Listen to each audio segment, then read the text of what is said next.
Welcome to Talking with the Experts. This is where we discuss great ideas to take your business to the next level. How do we know these ideas work? Well, it's because we're talking with business owners who are using these ideas. Business owners who have years of experience and expertise. All things business by business owners for business owners. And now, here is your host, Rose Davidson. Hello, welcome to Talking with the Experts. I'm your host, Rose Davidson from rosedavidson.com.au. Today, my guest is Philippa Gamse, and she's going to be discussing with us website health and how we can find those hidden gems in our web analytics. Now, Philippa has clocked over 25 years in digital marketing strategy and analytics, consulted with nearly 500 clients, and worked with websites that have cumulatively generated hundreds of millions of dollars. Owners and marketing executives hire Philippa to find new insights into their web analytics that will grow their business and cut wasted spending because many are missing those hidden gems. She has helped clients in North America, Europe, and the Middle East to translate the numbers into transformational ideas that move the business forward, reveal opportunities for new markets, products and services, and maximised return on investment. Philippa, welcome to Talking with the Experts. Thank you so much for joining me today. Yes, hi Rose, thank you so much. So tell me, what got into doing web analytics and what is it? What is it? Well, it's actually been around for quite a long time. Before Google Analytics, there were actually other programs. And I actually was friends with a guy who made the most wonderful analytics program called ClickTracks.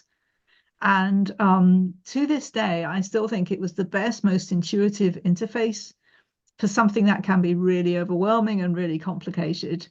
But of course, and it was aimed at small business, and it was just really easy to use, and it gave you really good insights. But then Google came along and put out Google Analytics, which of course is free. And of course, my friend couldn't afford to do it for free. So that was that. Because, you can't compete with free, right?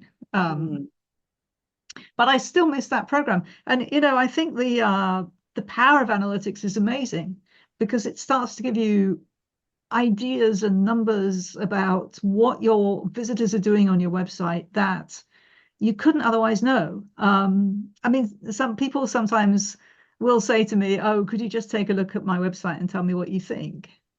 And yeah, I could, but it wouldn't do you any good, right? Because if I'm just looking at your website and telling you what I think, then my opinion is simply that, an uninformed, well, hopefully not totally uninformed, but basically it's my own subjective response to your website, right? But once you've got some level of data in front of you, then you've really got some stuff that you can work with.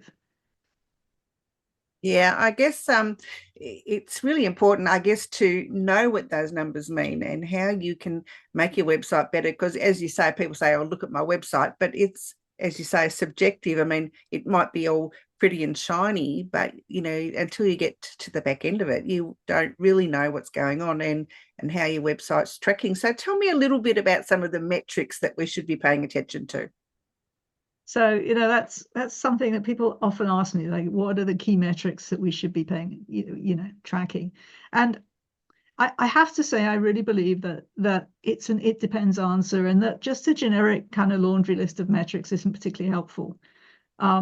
Because I think before you even start looking at your analytics, it's really, really important to be really clear about what it is you're trying to do. So what's your website about? What are your goals? And not just the big goal, which is going to be either if you're actually directly selling on your site, or it's a lead generation site, or whatever it is that's your main key outcome. But the other things that you might be doing along the way, like you might want people to watch a video, listen to podcasts, right? You probably do want them to sign up for your newsletter if you have one. And so those are sort of lesser goals in terms of direct revenue, but important goals in terms of relationship nurturing. So firstly, really understanding what are the outcomes that you're looking for. What's the content that you want people to consume? You know, where do you want them to go? What do you want them to do? And then you can look at your numbers, your analytics in the light of understanding that, so that you can start saying, is what we want to happen happening? And if not, why not? Right. Yeah. Or if it is and it looks good, can we do more of it? You know, then you can start taking it to the next step. But, you know, just to come out with, I mean, okay, you want to look at how many visitors you got, but you want to do more than that. Were they the right kind of visitors? You know, did they do the, did they convert, and so on. So I really try to stay away from too much very, very general advice, because I really want to encourage people to think very clearly about their own situation. So let's deep dive into, you know, some of the things that that you've just mentioned, and how can we, you know, find those opportunities for new markets, products, or services? Well, sometimes it kind of stands out for you. So, for example, I've looked at websites where talking about new markets, right? I mean, very simple location, right? So you can tell where people, literally where in the world people are coming from to visit your website. And sometimes that can be unexpected areas. And sometimes that has opened up ideas for, you know, maybe this isn't the area that we would normally serve, but is there something that we can do that would serve those people? Like, even if we can't deliver them our products, maybe they want to buy gift certificates for people who live in our delivery area who would like to buy, you know, maybe we're some sort of very specialist provider of something, right? If you have a lot of content on your site, or if you have products, then you really should have a search engine that's actually on your site. So not Google, but, you know, something that can actually search the content of your own site. And that search engine is an absolute goldmine for market research, because it tells you so many things. It tells you how people talk about your products and services. So what kind of words they use, right? And in an industry of which there are many, where there's a load of tech speak, it can be very important to understand whether your customers or your prospective customers understand and use the same terminology that you do. Because if they don't, then there's no point optimizing your site for all your techie terms if the target market isn't going to be searching for that. So what do they put into your search engine tells you what they're expecting to find at your site and how they describe that.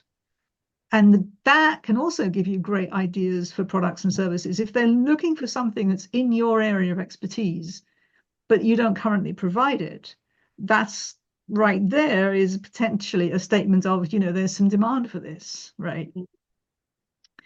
So can we fulfill that demand? So there's lots of different ways of looking at what's going on. Maybe you can tell that there's a lot of visitors coming who are not in your core target market. I mean, I've worked with a couple of different areas where a B2B business had, you know, that only essentially sold to other businesses at an industrial kind of quantities, discovered that they'd done so well in search engine optimization that they had consumers coming to their site. For example, I worked with a manufacturer of industrial waxes.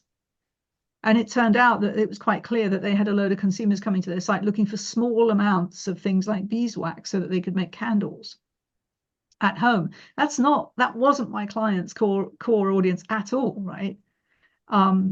But in the end, we figured out that there were so many of these people that my client developed a small side business. So it was a little e-commerce site that sold little bits and pieces of, you know, duck wax and beeswax and whatever. That was very easy to run. The site was doing so well in SEO that, you know, it got tons of traffic, and it just made kind of money on the side for them without needing a whole load of upkeep, couple of people doing fulfillment. So, you know, it's possible to look at this kind of thing and say, is there an opportunity here that we think is worth taking? It's really, and you know, as we've said, you know, early on, it's so very important to look at those figures behind the scenes. And, you know, as you say, you know, your demographics really is highly important. And, and as your client has done, their SEO, to the best, where they've attracted a new audience. But for those that are starting out and don't understand what's going on, because it's important that they understand what's happening behind the scenes as well. What advice would you give those people that are new to a website or are new to business? So again, going back to what we started out by saying, you need to really think about your own business. What's important? What's going on here? What do you want to happen? And just ask some very basic questions. I mean, literally, what's the key outcome of your site, and are people doing it at a level that you think is maybe reasonable, right, or not? And see if you can take it a step further and try to, in analytics, we have a term called segmenting, which basically means dividing your traffic into different groupings. So you can segment by all sorts of different things. And one of the things that's very helpful to do in terms of seeing which are the most effective markets is to segment by the way that you got the traffic to the site. So typically, organic search, that's Google searches, not the paid ads, but the regular search, and email are the most effective in terms of getting qualified people who are really interested, because your email newsletter is sent to people who've already said they want to hear from you. And organic search is people who are proactively looking to solve a problem and have found you, right? So both of those are good, potentially good targets. Whereas in my experience, a lot of times social media traffic is much lower quality, because a lot of the time people on social media aren't looking to solve their problems. They're looking to talk with friends, watch videos, that kind of thing, right? So understanding which are your most effective marketing tactics as well can be very helpful. And you can only do that, as I said, by breaking it down into different groupings and seeing how those different groups behave.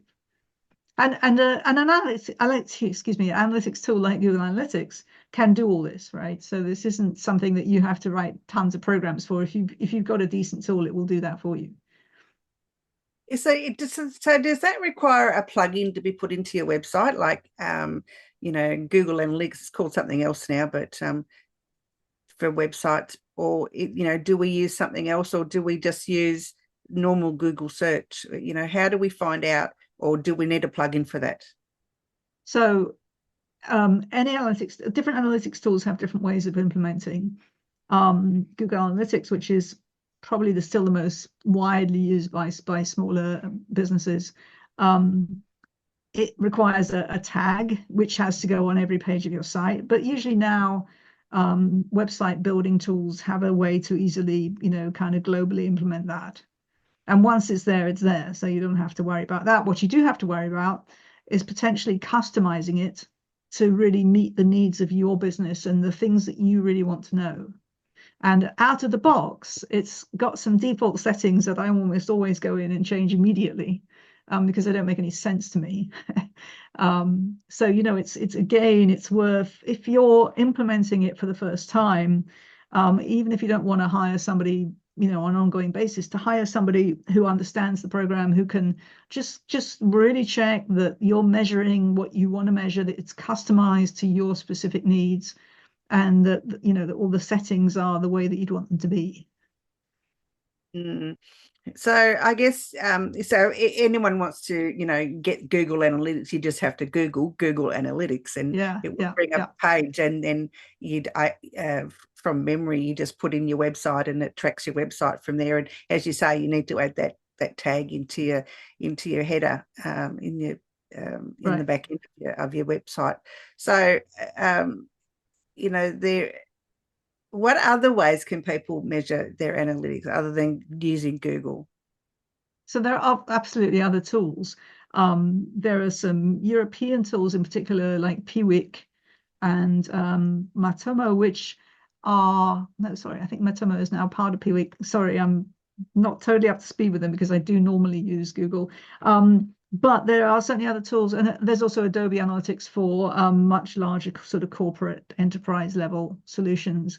There's some level of concern in Europe about Google privacy, for example. Even though Google's really, really tightened up on the privacy issues, these other analytics programs they sometimes feel a little more comfortable with. So, it depends on what you want, what your goals are, how much money you've got to spend, because some of those are not free. But no, there's certainly choices. Yeah. Yeah. I'm sure. I mean, and I guess the ones in Europe would be based for the European standard of website dongs. I think there's different rules in different countries about websites. Right. But the thing is that those rules apply based on the country the visitor comes from. So if you're in Australia, but you have visitors coming in from France and Spain and Germany, you have to be GDPR compliant for them. So it's a little complicated. I think I've made sure that mine are compliant with that, because and it's not that difficult. I mean, basically it's what we call consent. You just make sure that you have permission, and sometimes people are using browsers or some kind of tracking blocking technology that means that they're automatically blocking tracking anyway. So something that your listeners really need to understand is that when you're looking at the analytics numbers, what you're not looking at is an accurate record of how many visitors you had. It's almost 100% certain that it's not accurate, because there will be a proportion of visitors where tracking has been blocked for however that's done. So and I get so many people saying, well, I don't understand why my back end, my e-commerce, my CRM system with all my sales in it doesn't jive with the Google Analytics e-commerce records, right?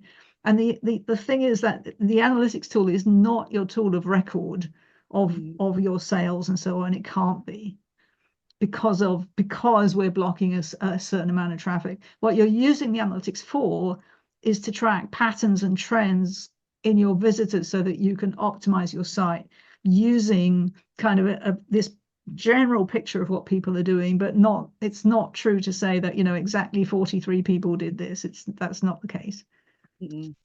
Yeah, I think people have a misconception too about the analytics and what they do and what they mean, and especially if you're new to the whole process or you're a bit not tech savvy like me. I can build a website as long as there's a plugin. You're right. I'm perfectly fine, but to look at the analytics of it and understand what they mean, it's just a little bit beyond me. But I guess that's when we look at hiring somebody to do that for us, and so your business does that for others, and your business is the Total Net Value Incorporated. So tell me a little bit about that and what they offer clients. So actually, the business name that I work under is Websites That Win. So Total Net Value is my official company name, but my website is called websitesthatwin.com, which is probably easy to remember. And actually, thanks to the internet, I literally do have clients all over the world, including in Australia and New Zealand, which is very fun. And I mean, I offer services around making sure that your analytics are correctly implemented so that the data that you're getting is accurate, as well as then going into okay, so what do we find? What are the hidden insights? Where are what's working well? What isn't working well? What should we be doing more of? Where are you wasting potentially money and resources? And then what additional opportunities can we find? So it's from the sort of nuts and bolts of, is this screwed in right, to okay, what's the big picture and where can we go from here? Yeah, the big picture too. Sometimes a broad picture of what we're looking at, I think, is probably a little bit more understandable for us that aren't into facts and figures so much. But getting down into the nitty gritty, I think if you get someone to do that for you, and put it on a graph if you understand graphs, or put it into a report, and so people can see what's trending on your website and what isn't, it can be very helpful. I like to say that I don't think I've ever had a client that came to me and said, Philippa, the thing I want from you is 50 pages of analytics reports and charts, right? My favorite client question doesn't potentially require any of that, because it simply says, Philippa, what do I need to know to run my business better? That's it, right? Just look at the numbers and the graphs and the charts and all that, and then you answer that question for me. Let's sit down and talk about that. What do I need to know to run my business better? Great question. Absolutely. It is, great yeah. question. So you can find Philippa on LinkedIn under Philippa Gamse. Sorry, Philippa. It's okay. And you've got an ebook that you're offering our listeners today. Tell us what's in that. So I have an ebook on my website. It's 5 hidden gems. It's 5 actual stories from my experience where we found something in the analytics that we couldn't have otherwise known, where we were able to make a substantial difference to either the website or the business as a whole. So again, following my philosophy, this ebook is entirely in English. There's no charts or graphs in any of it. There's no technical language, but here's the situation we found. Here's what we figured out. Here's what we did. And my hope is to inspire people to take a look and think about, maybe this is something that we could try.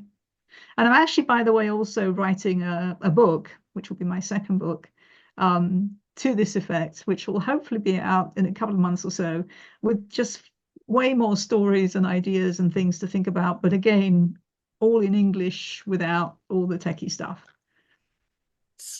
I love plain English and no techie stuff, honestly. Yes. Right. And interestingly enough, my editor is Australian, so hopefully everybody down there will buy it too. Wonderful. Absolutely wonderful. Philippa, if you were to give some advice to people that, to better their websites and, using these web analytics that, that we've discussed, what would that be?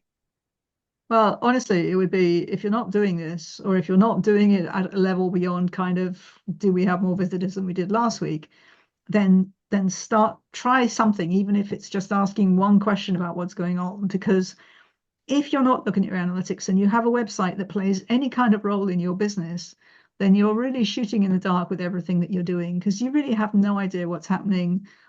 As I said, where you're wasting money on resources, where you're losing opportunities, and where you're missing out on ways to grow and to make more revenue. Yep, great advice, Philippa. It's been an absolute pleasure. Thank you so much for sharing your wisdom with us today. I've actually learned something, so that's great. Well, there you go. Thank you. Bye for now. You've been listening to Talking with the Experts, hosted by Rose Davidson. Make sure you have a look at our back catalogue over at talkingwiththeexperts.com, and be sure to subscribe to our podcast so you don't miss out on any episode. We look forward to your company next time.